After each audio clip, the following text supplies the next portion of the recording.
100번 고객님, 이쪽에서 업무 도와드리겠습니다. 네, 고객님 ISA 가입하러 오셨다고요? ISA는 하나의 바구니라고 생각하시면 돼요. 예금도 담고, 펀드도 담고, 채권도 담고, 이 바구니 안에다가 담고 싶은 거 막 담으셔가지고 3년 동안 의무적으로 기간 꽉 채워가지고 운용을 하시고요. 그 기간 지나고 나면 나라에서 저희 세금 안 받을게요 라고 하는 상품이 ISA라고 생각하시면 돼요. 설명 조금 더 듣고 싶으시다고요? 그러면 구독과 좋아요 먼저 좀 부탁드릴게요. 제가 10만이 얼마 남지 않았거든요. 여러분, ISA가 요즘 엄청 화제죠. ISA는 2016년에 처음 나왔는데요. 저는 실제로 그때 은행원으로 근무를 하면서 고객들한테 고객님 ISA라는 상품 들어보셨어요? 이렇게 권유를 하기도 했었습니다. 솔직히 양심 고백하자면 그때는 좀 이게 좋은 건가? 라는 의문도 약간 깔려있기는 했지만 2024년도 현재의 ISA는 다릅니다. 달라요. 기획재정부가 1월 31일에 ISA에 대한 내용을 포함한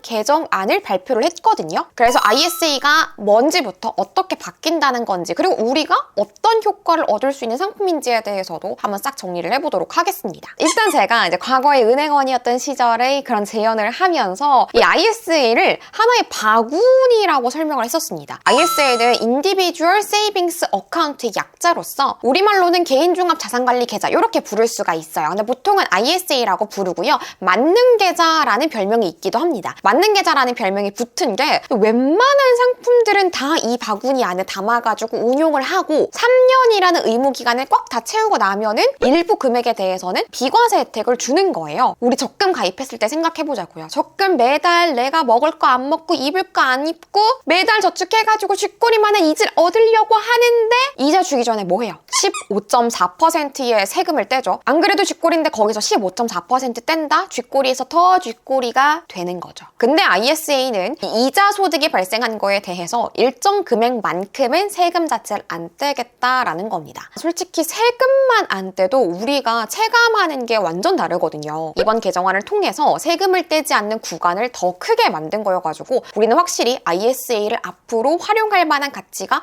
더더욱이 있어졌다라고 할 수 있는 겁니다. 대체 누가 가입을 할 수 있느냐? 웬만하면 다 가입이 가능합니다. 19세 이상이면은 가입을 할 수가 있고요. 19세가 되기 전에 15세 이상일 때에도 소득이 있다? 그러면은 또 가입을 할 수가 있습니다. 우리 청약도 전 금융기관에서 모든 은행을 다 통틀어가지고 딱 하나만 가입이 가능하잖아요. ISA도 마찬가지로 전 금융기관, 전 금융회사를 다 통틀어가지고 한 명당 하나만 보유할 수 있습니다. 근데 ISA는 가입은 또 굉장히 자유롭게 할 수가 있는데 소득이 얼마냐에 따라 일반형이냐 서민형이냐 이렇게 두 분류로 나눌 수가 있습니다. 일반형이랑 서민형을 나누는 소득의 구간은요. 근로소득 기준으로는 5천만 원, 종합소득 기준으로는 3,800만 원입니다. 요 이하라면 서민형이고요. 초과라면 일반형에 속합니다. 가입은 은행이나 증권사에 직접 가서 가입을 하는 것도 가능하지만 요즘은 비대면로 어플로 가입했을 때 혜택을 조금 더 많이 얹어주는 편이기 때문에 어플로 가입하시는 걸 추천드립니다. 그리고 ISA는 종류를 크게 4가지로 나눌 수가 있어요. 개정안에 관련된 내용까지 포함해서 설명을 드리면요. ISA는 신탁형, 일임형, 중개형, 국내형 이렇게 4가지로 나눌 수가 있는데요. 신탁형이랑 중개형이랑 국내형은 고객이 우리가 직접 운용을 하는 거고요.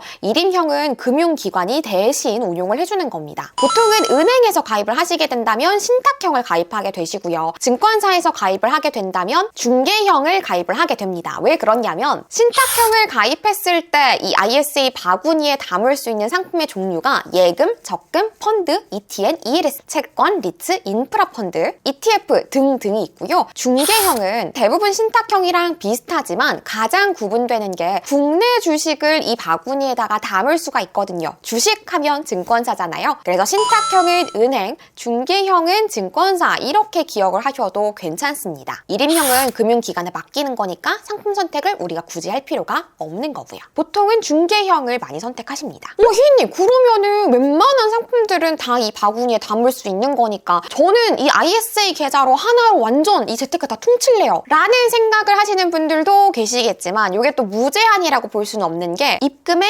한도가 정해져 있습니다. 그럼 그렇지 무제한으로 혜택을 줄 리가 없지. 최소 한도는 따로 없고요. 연간 4천만 원까지 넣으실 수가 있습니다. 이 ISA 상품을 통해서 비과세 혜택을 받으려면 3년이라는 기간을 의무적으로 꽉꽉 채워야 되거든요. 그럼 이 상품을 3년 동안 유지한다는 가정하에 4천만 원, 4천만 원, 4천만 원이라고 하면 1억 2천만 원까지 우리가 상품에 돈을 넣어서 운용을 할 수 있다라고 정리할 수가 있겠죠. 그리고 또 ISA가 좋은 게 한도를 이월하는 것도 가능해요. 만약에 제가 2024년도에 4천만 원의 한도를 다 쓰지 않고 2천만 원까지만 돈을 불입해가지고 운용을 했어요. 그러면 한도 2천만 원이 남았잖아요. 2025년도에는 남은 한도 2천만 원이랑 원래 2025년도에 부여받은 한도 4천만 원 합쳐서 6천만 원까지 돈을 불입해서 운용이 가능합니다. 시은님 근데 의무기간이 3년이라고 하셨는데요. 만약에 3년을 못 채우게 되면 어떻게 되는 거예요? 세제 혜택을 받을 수가 없습니다. 저는 단언컨대 얘기를 드리자면 이 ISA 상품에서 비과세 혜택을 뺀다? 안고 없는 찐빵? 꿀 없는 호떡? 가입할 이유가 거의 없다. 이렇게까지 이해할 수 있다고 봐요. 그러니까 ISA를 가입할 생각이 있으시다면 3년을 무조건 채운다라고 생각을 하시고 가입해서 운용을 하시는 게 맞는 거죠. 만약에 3년을 못 채우고 해지를 하게 되면 세제 혜택 받은 거를 다 토해내게 되는 거니까요. 굉장히 리스크가 클 수 있습니다. 그래서 팁을 하나 드리자면요. ISA를 가입을 했는데 내가 만약에 돈이 너무 급하다. 그런 상황이시라면 차라리 중도 인출을 하시는 게 낫습니다. 원금 한도 내에서 인출을 하는 거에 대해서는 세제 혜택이랑 전혀 관련이 없거든요. 원금보다 더 돈을 많이 찾아간다? 이거는 수익을 얻은 것까지 내가 찾아간다라는 의미인 거니까 세제 혜택을 또 뱉어내는 그런 상황이 생기거든요. 원금 안에서 돈을 중도 인출하시는 거는 상관이 없으시니까 만약에 정 급하시다면 해지를 하지 마시고 중도 인출을 선택하시기를 추천드리고 싶습니다. 대신 이 중도 인출에도 주의할 점은 있긴 합니다. 만약에 제가 원래 연간 한도인 4천만 원을 꽉꽉 채워가지고 돈을 불입을 해서 운용했습니다. 근데 갑자기 급전이 필요해가지고 4천만 원 중에서 3천만 원을 빼가지고 급한 불을 껐어요. 그리고 나서 시간이 흘러서 다시 3천만 원을 저축을 할 수 있는 상황이 됐다? 그래도 저는 저축을 할 수가 없습니다. 왜냐? 이미 4천만 원의 한도를 썼잖아요. 중도 인출을 한다고 해서 그 한도가 다시 살아나는 건 아니기 때문에 중도 인출하실 때는 약간 신중을 기하시는 게 중요합니다. 근데 희은님, 자꾸 세제 혜택, 비과세 얘기를 하시는데 세제 혜택 뭐 얼마나 받을 수 있다는 거예요? 개정안 내용을 반영해서 말씀을 드리면요. 순소득에 대해서 일반형은 500만 원, 서민형은 1000만 원까지 비과세 혜택을 준다고 합니다. 여기서 순소득이라 하면 수익이랑 손실을 합쳐서 진짜 순수한 수익에 대해서만 세금 계산을 하겠다라는 거예요. 보통 금융상품들 같은 경우에는 내가 수익을 얻었고 손실을 받고 뭐 상황이 어떻든 수익을 얻었으면 무조건 그 수익에 대해서 세금을 물었거든요. 만약에 제가 수익을 500만 원 받고 손해를 300만 원 봤으면 순수익은 200만 원이지만 기존의 금융상품들은 얄짤이 없었어요. 500만 원 수익 얻으셨네요. 500만 원에 대해서 세금 가져가겠습니다. 띵동.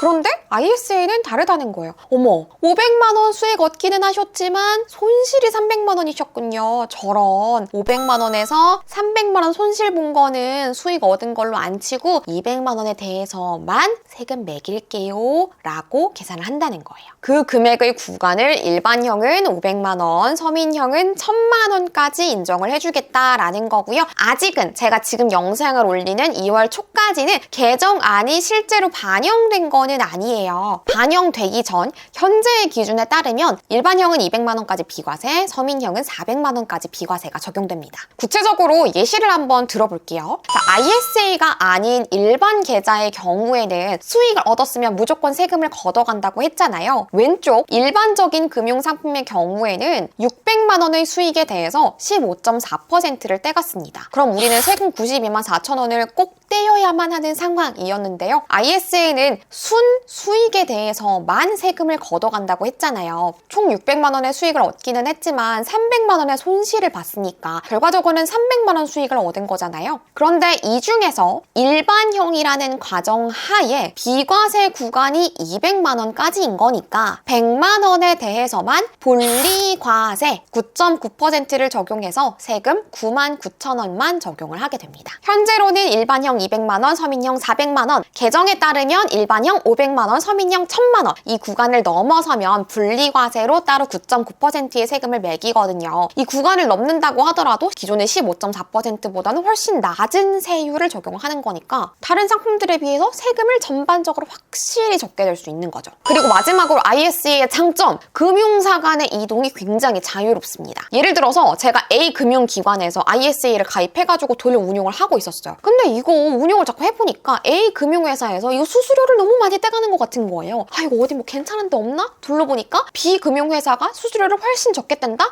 그러면 B 금융회사로 이동을 하는 게 가능합니다. 이때에는 제가 갖고 있는 상품들을 다 매도를 해가지고 현금화를 해서 이동하는 방식이기는 한데요. 그래도 이동 자체가 가능하다는 거는 굉장히 큰 메리트라고 볼 수 있는 거죠. 이게 또 굉장히 큰 금액을 굴리면 굴릴수록 수수료가 굉장히 민감한 문제로 다가올 수 있잖아요. 그래서 나는 수수료가 골칫거리다 하시는 분들은 더 나은 조건을 주는 금융회사가 있다면 갈아타시면 되겠습니다. 혹시 제가 설명했으면 하는 다른 상품들이 있다면 언제든지 댓글 남겨주시고요. 여러분, 제가 10만이 진짜 얼마 남지 않았거든요. 구독과 좋아요 꼭 좀 부탁드릴게요. 소문도 많이 내주세요. 우리 다음 영상에서 만나요. 안녕!